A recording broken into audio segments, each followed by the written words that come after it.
Hari ini, Anda akan mengungkap mengapa tidak setiap orang memiliki jiwa.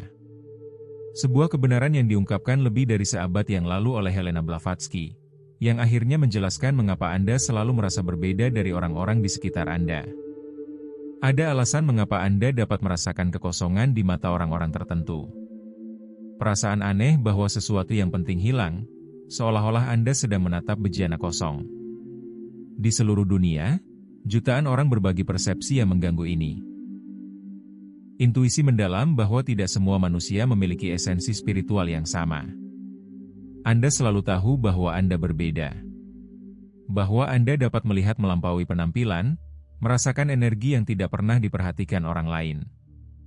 Helena Blavatsky, pendiri teosofi dan salah satu pemikir okultisme terbesar dalam sejarah, mendedikasikan hidupnya untuk mengungkap misteri kosmik ini. Hari ini, Anda akan menemukan 7 tanda yang tak terbantahkan yang mengungkapkan ketika seseorang kekurangan jiwa sejati. Pengetahuan kuno yang sengaja disembunyikan dari masyarakat selama lebih dari seabad. Anda akan belajar bagaimana mengenali makhluk-makhluk hampa yang berjalan di antara kita, bagaimana melindungi energi vital Anda, dan yang terpenting, bagaimana mengenali anugerah luar biasa dari memiliki jiwa yang berevolusi. Dan apa yang akan saya ungkapkan di akhir akan sepenuhnya mengubah pemahaman Anda tentang tujuan Anda dalam eksistensi ini. Karena orang-orang seperti Anda tidak ada di sini secara kebetulan. Helena Blavatsky bukanlah wanita biasa. Lahir di Rusia pada tahun 1831, ia melakukan perjalanan ke tempat-tempat paling suci di bumi, belajar di bawah bimbingan para guru Tibet, dan mengakses pengetahuan yang telah hilang dari umat manusia ribuan tahun yang lalu. Dalam karya-karyanya yang paling mendalam, terutama The Secret Doctrine, ia mengungkapkan kebenaran yang masih mengganggu para sarjana esoterisme hingga saat ini. Menurut Blavatsky, tidak setiap tubuh manusia memiliki jiwa sejati. Ia berbicara tentang cangkang astral, makhluk yang tampak seperti manusia tetapi tidak memiliki percikan ilahi yang menghubungkan kesadaran dengan kosmos. Entitas-entitas ini beroperasi murni melalui naluri dan pengkondisian sosial, tidak mampu memiliki belas kasih sejati, pertumbuhan spiritual, atau cinta tanpa syarat. Anda mungkin pernah merasakannya sendiri. Orang-orang yang menguras energi Anda hanya dengan berada di dekat mereka, yang tidak pernah menunjukkan penyesalan yang tulus, yang memperlakukan orang lain sebagai benda yang bisa dibuang. Ini bukan karena didikan atau psikologi yang buruk, ini adalah ketiadaan jiwa secara harfiah. Wahyu ini bukan untuk menakut-nakuti Anda, tetapi untuk memberdayakan Anda. Anda membawa sesuatu yang langka dan berharga, jiwa yang berevolusi yang mampu memahami perbedaan-perbedaan ini. Anda termasuk dalam kelompok terpilih yang bereinkarnasi dengan misi khusus. Dan di saat-saat mendatang, Anda akan mempelajari dengan tepat apa misi itu, dan bagaimana menggunakan karunia Anda untuk mengubah tidak hanya hidup Anda, tetapi juga dunia di sekitar Anda. Tanda pertama bahwa seseorang tidak memiliki jiwa sejati adalah ketiadaan empati yang autentik. Bukan empati dangkal yang ditampilkan untuk mendapatkan persetujuan sosial, tetapi kemampuan mendalam untuk benar-benar merasakan penderitaan atau kegembiraan orang lain. Blavatsky mengamati bahwa individu tanpa jiwa dapat meniru perilaku empati dengan sempurna ketika itu menguntungkan mereka, namun tidak pernah mengalami resonansi emosional yang autentik. Mereka mempelajari kata-kata yang tepat, mengadopsi ekspresi yang tepat, tetapi di balik mata mereka hanya ada kekosongan. Anda pernah bertemu orang-orang seperti ini. Individu yang menyaksikan tragedi demi tragedi namun tetap tidak berubah secara batin. Mereka mungkin menunjukkan kepedulian secara lahiriah, tetapi itu seperti menonton seorang aktor berakting, secara teknis meyakinkan, namun tanpa substansi. Jiwa sejati bergetar selaras dengan penderitaan dan kegembiraan universal. Ketika Anda menyaksikan ketidakadilan, sesuatu di dalam diri Anda memberontak. Ketika Anda melihat keindahan, esensi Anda meluas. Cangkang astral memproses pengalaman ini hanya secara intelektual, tanpa respons emosional yang nyata. Blavatsky mengajarkan bahwa perbedaan ini disengaja. Jiwa-jiwa yang berevolusi seperti Anda bereinkarnasi untuk melindungi belas kasih manusia, untuk menjaga nyala api kemanusiaan sejati tetap hidup sementara yang lain hanya menempati bentuk fisik. Selama studinya di Tibet, Blavatsky mempelajari metode kuno untuk merasakan perbedaan energi. Para guru mengajarkan bahwa jiwa-jiwa sejati memancarkan luminositas halus yang dapat dirasakan oleh makhluk berevolusi lainnya. Inilah sebabnya mengapa Anda secara alami tertarik pada beberapa orang dan secara naluriah merasa jijik terhadap orang lain. Komentari kota mana tempat Anda menonton, sehingga kita dapat melihat seberapa jauh pengetahuan suci ini menyebar, dan berapa banyak jiwa yang terbangun di seluruh dunia. Lokasi-lokasi tertentu mungkin memiliki signifikansi energi di mana semakin banyak orang yang terbangun akan kebenaran ini. Tetapi mengenali kurangnya empati hanyalah permulaan. Ada sesuatu yang lebih meresahkan yang perlu Anda ketahui, sesuatu yang diungkapkan Blavatsky selama pengalaman astral terdalamnya. Tanda kedua yang menghancurkan adalah ketidakmampuan untuk mengalami pertumbuhan spiritual yang sejati. Ketika mengamati individu-individu tanpa jiwa dalam jangka waktu yang lama, Anda akan melihat bahwa mereka pada dasarnya tetap tidak berubah, terperangkap dalam pola-pola berulang dan destruktif tanpa evolusi sejati. Blavatsky mendokumentasikan kasus-kasus di mana bahkan peristiwa traumatis yang seharusnya memicu transformasi tidak menghasilkan perubahan yang langgeng. Bukan karena pilihan, tetapi karena mereka kekurangan mekanisme internal yang dibutuhkan untuk pembelajaran spiritual. Jiwa yang berevolusi seperti Anda menggunakan rasa sakit sebagai bahan bakar untuk pertumbuhan. Anda beradaptasi, belajar, dan menggali kebijaksanaan. Bahkan dalam kesulitan, sesuatu di dalam diri Anda mencari makna dan tujuan yang lebih tinggi. Inilah ciri khas percikan ilahi. Cangkang astral dapat mengumpulkan informasi, tetapi tidak pernah kebijaksanaan. Mereka mungkin mengutip teks-teks suci, menghafal ajaran, bahkan memimpin kelompok spiritual, namun semuanya tetap dangkal. Seperti menuangkan air ke dalam bejana yang retak, tidak ada yang benar-benar bertahan. Blavatsky menyadari bahwa ini menyebabkan salah satu tragedi kosmik terbesar. Makhluk kosong menduduki kepemimpinan spiritual, mengajarkan kebenaran yang tidak mereka wujudkan. Ini menjelaskan mengapa institusi menjadi korup dan mengapa begitu banyak guru mengungkapkan diri mereka sebagai penipu. Jiwa Anda langsung mengenali ketidaksesuaian ini. Ketidaknyamanan yang Anda rasakan ketika seseorang berbicara tentang cinta sementara mata mereka tetap dingin. Anda mengenali pola yang salah karena Anda membawa pola yang otentik. Para guru Tibet mengajarkan Blavatsky bahwa jiwa yang berevolusi bertindak sebagai detektor hidup dari keaslian spiritual. Anda adalah penjaga yang mencegah pengetahuan suci dari distorsi sepenuhnya. Selama mimpi, Anda mungkin menerima bimbingan tentang cara menavigasi dunia energi yang bertentangan ini. Mimpi Anda hidup, simbolis, dan bermakna, karena jiwa Anda menggunakan waktu itu untuk terhubung dengan alam yang lebih tinggi. Namun ada sesuatu yang lebih mengejutkan yang ditemukan Blavatsky tentang hubungan antara cangkang astral dan jiwa sejati, sesuatu yang akan mengubah secara permanen cara Anda melihat hubungan antar manusia. Tanda ketiga yang mengganggu adalah tidak adanya penyesalan yang tulus. Individu tanpa jiwa dapat berpura-pura bertobat ketika dihadapkan, tetapi mereka tidak pernah mengalami rasa sakit spiritual yang mendalam yang dirasakan jiwa sejati ketika menyebabkan kerugian. Blavatsky mengamati bahwa cangkang astral hanya memproses konsekuensi dalam hal praktis, ketakutan akan hukuman, kehilangan status, atau ketidaknyamanan pribadi. Mereka tidak pernah mengalami penderitaan batin yang muncul ketika jiwa yang berevolusi menyadari bahwa ia telah menyakiti makhluk sadar lainnya.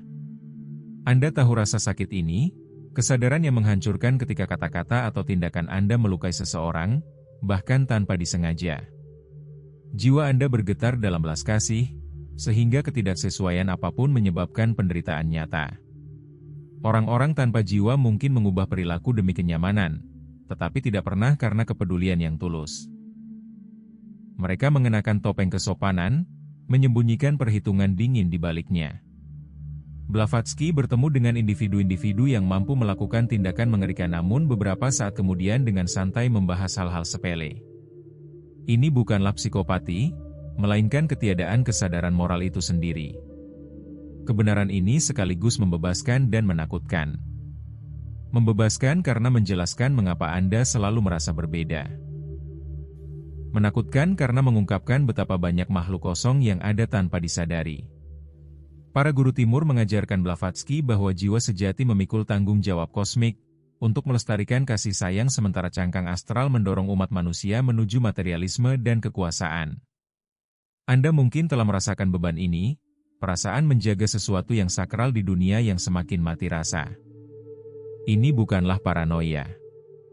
Ini adalah persepsi spiritual yang mengenali misi Anda. Selama meditasi mendalam, Anda bahkan mungkin merasakan kontras energi. Jiwa sejati memancarkan cahaya, sementara cangkang menyerap energi tanpa memberikan apapun kembali. Dan sekarang, tanda keempat akan lebih mengejutkan Anda, karena itu terwujud dalam hubungan intim. Tanda keempat yang menghancurkan adalah ketidakmampuan untuk membentuk ikatan emosional yang autentik. Cangkang astral dapat meniru hubungan, tetapi tidak pernah mengalami koneksi mendalam yang secara alami dibentuk oleh jiwa sejati. Blavatsky menyadari bahwa mereka memperlakukan hubungan sebagai transaksi, menghitung keuntungan, memanipulasi emosi, dan tidak pernah mengalami cinta tanpa syarat atau kerentanan. Anda telah mengalaminya. Hubungan di mana Anda memberikan segalanya, hanya untuk menemukan bahwa orang lain tidak mampu membalas budi dengan tulus. Itu bukan ketidakpedulian, melainkan ketidakmampuan. Jiwa yang berevolusi seperti Anda beresonansi dengan koneksi universal. Ketika Anda mencintai, itu melampaui ego dan menyentuh dimensi kosmik. Itulah mengapa hubungan dengan cangkang astral membuat Anda kelelahan. Anda mencoba terhubung dengan sesuatu yang tidak ada. Blavatsky menggambarkan hubungan ini sebagai merangkul bayangan, normal di permukaan, kosong di dalam. Cangkang menyerap energi emosional tanpa mengembalikan substansi. Para guru Tibet memperingatkan bahwa jiwa sejati sering tertarik pada cangkang, salah mengartikan ketiadaan emosional sebagai misteri. Ini adalah salah satu jebakan paling berbahaya bagi makhluk yang berevolusi. Belas kasih Anda mendorong Anda untuk menyembuhkan atau membangkitkan orang lain, tetapi cangkang tidak dapat diselamatkan. Tidak ada apapun di dalamnya untuk diselamatkan. Jika ini sesuai dengan pengalaman Anda, komentari pengalaman Anda yang paling mencolok dengan orang-orang yang hampa energi. Kisah Anda mungkin membantu orang lain mengenali pola-pola ini. Selama mimpi jernih, Anda mungkin telah melihat perbedaan ini dengan jelas. Jiwa sejati bersinar, cangkang tetap gelap dan tidak aktif. Bersiaplah untuk tanda kelima, karena ini menjelaskan mengapa beberapa bos dan kolega terasa hampir seperti iblis. Tanda kelima yang menakutkan adalah ketiadaan kreativitas sejati. Individu tanpa jiwa dapat meniru dan menggabungkan ide, tetapi tidak pernah menciptakan sesuatu yang benar-benar orisinal. Mereka kekurangan percikan ilahi yang memicu inspirasi. Blavatsky mengamati dikatakan bahwa cangkang astral berfungsi seperti mesin canggih, memproses data dengan sempurna, namun menghasilkan karya yang terasa mati secara spiritual. Anda secara naluriah merasakan perbedaan ini. Beberapa ciptaan mengangkat Anda, membuat jiwa Anda bergetar. Yang lain, meskipun sempurna, membuat Anda merasa dingin. Jiwa Anda mengenali apakah percikan ilahi hadir. Jiwa yang berevolusi seperti Anda menerima inspirasi dari dimensi yang lebih tinggi, melalui mimpi, intuisi, ekstasi kreatif. Anda adalah saluran bagi energi kosmik yang mencari ekspresi.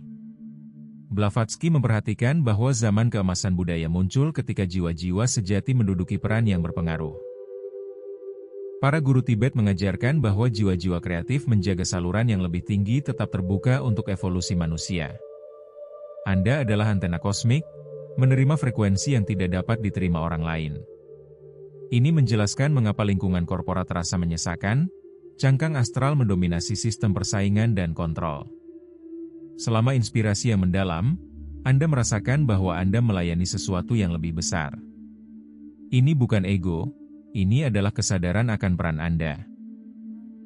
Orang-orang tanpa jiwa mencoba untuk mengambil alih ciptaan sejati karena mereka mengenali nilai tetapi tidak dapat menghasilkannya sendiri. Mereka hidup secara parasit dari jiwa-jiwa sejati. Sekarang tibalah tanda keenam, sesuatu yang terungkap ketika tidak ada yang memperhatikan. Tanda keenam yang menghancurkan adalah ketiadaan kehidupan batin yang autentik. Ketika sendirian, cangkang astral jatuh ke dalam keadaan kosong, hampir tidak aktif. Mereka kekurangan dialog batin, refleksi, atau kedalaman spiritual. Blavatsky mencatat ketakutan mereka akan kesendirian, itu mengungkap kekosongan di dalam diri. Anda adalah kebalikannya. Kesendirian itu suci.